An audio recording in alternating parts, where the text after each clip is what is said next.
I played against a lot of guys. I played guys pro all over, Europe, Asia, US, NBA. I've never played against somebody that can move that well. Like never in my life.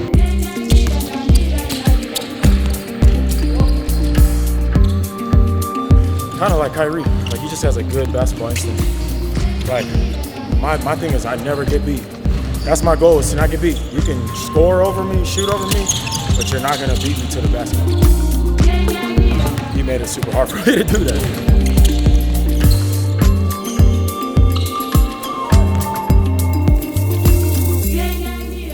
1 year ago, flew out to the Philippines to meet up with Simon. He was one of the first players that I've ever trained. And I can say this because it's my brother. He wasn't always a pro. He became one through work, through pain, through all the moments that don't make the highlight reel. See, Simon is me. He's you.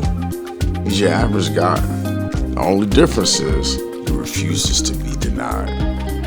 No silver spoon, no free ride.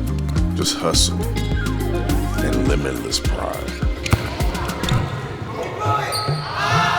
But you know, last year he couldn't even get playing time. This year, he's in the playoffs. That's the game though. 1 minute you're invisible. The next minute, you're in the spotlight. But only if you survive the in-between.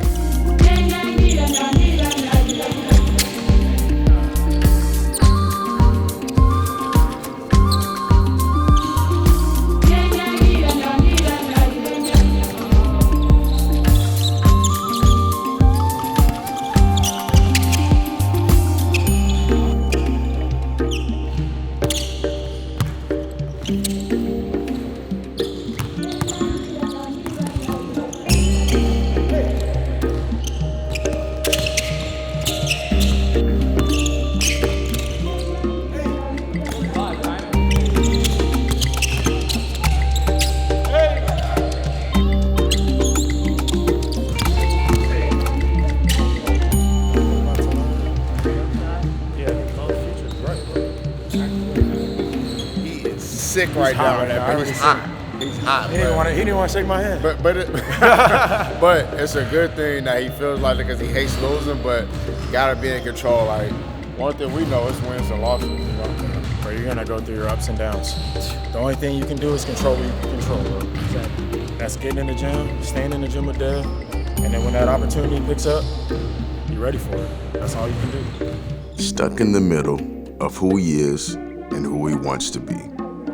This is a short story of the inevitable, the infamous, the in-between.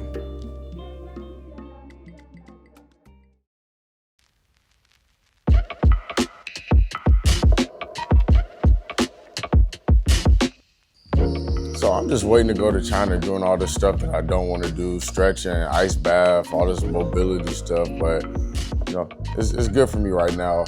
And we got about 3 weeks before we leave, and then it's up from there. But it's good. This whole process of just waiting, because I am learning some new stuff and getting better at all the stuff that I just don't feel like doing. It's interesting because while I wait, others that I'm working with are playing the waiting game too. Whether it's waiting for a call up, an injury to heal, or an opportunity to prove themselves. It's the feeling that you're stuck in limbo. But I personally love this part. Some people get frustrated, feel like they're losing their edge. But no, the elite are created in the quiet moments that nobody sees. You're not slowing down, you're powering up. Introducing KJ. He's an absolute freak athlete. He's stuck in the middle right now, but more on the side where things start to click. Transferring to D1, it's definitely not all basketball, it's a lot of business to it. Picking an agency, I would definitely say so far that's been like one of the hardest things, because it's just so many agencies coming at you, telling you what they can do for you, telling you what they can get you, and everything you want to hear and all that. And for like a good 3 weeks, I was stressing over who I was signing with and who I should sign with. It definitely takes it away from the game of basketball because there's a really big business side of it that, you know, most people don't talk about. So unfortunately, having offers and being able to pick a school in the next couple weeks and drop in a top 5, and then at the end of the day, it all comes down to one school to having to commit to. And then after that, just gotta wait. Just gotta train, work out, because in my situation, I'm enrolling early in January to my Division I school. So for the next 4 months, 5 months, it's just staying in the gym, being ready, working out, staying consistent. After you get all the business stuff out the way, the main thing is just mentally locking in on what the main thing is, and that's always gonna be basketball. Sometimes winning or losing, that's the moment that we need. The one that slaps you into the in-between, where the wins don't come easy, but the growth hits hard.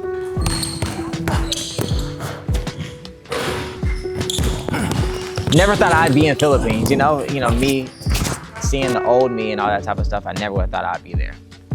Meeting Simon, of course, being a 10,000 Hours fan, again, absolutely surreal. We had the same lifestyle, going through the same frustrations and stuff like that. That was very eye-opening. An overseas pro who was nice as hell and wasn't playing. There's even a clip when me and Simon played 1v1 and he beat me, and I was for real crying, you know, just so frustrated because, again, I felt like I should have won. But Dev said a very important thing to me. He said, You're a lot further than you think that you are, and you're nowhere near where you're supposed to be. You understand that? That like spoke a lot of volumes to me, and it still sticks with me to this day.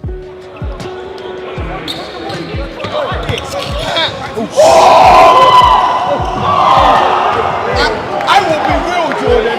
You are pissing me off. I just came back from London, and I beat Damani.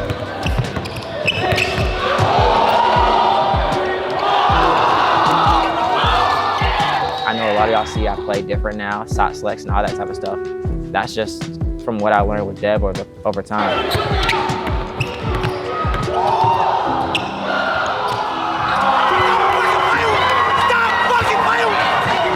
There's a strange parallel happening with Simon and Jordan, but they don't fold. They study, they train, and slowly, the losses turn into lessons, the lessons turn into wins, and the wins turn into opportunities.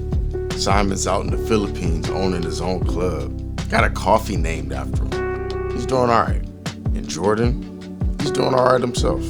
The commercials I've been in, the brands I've worked with are Nike, EQOZ, Skims, Raycon, Gatorade, Way of Wade, 361 Degrees.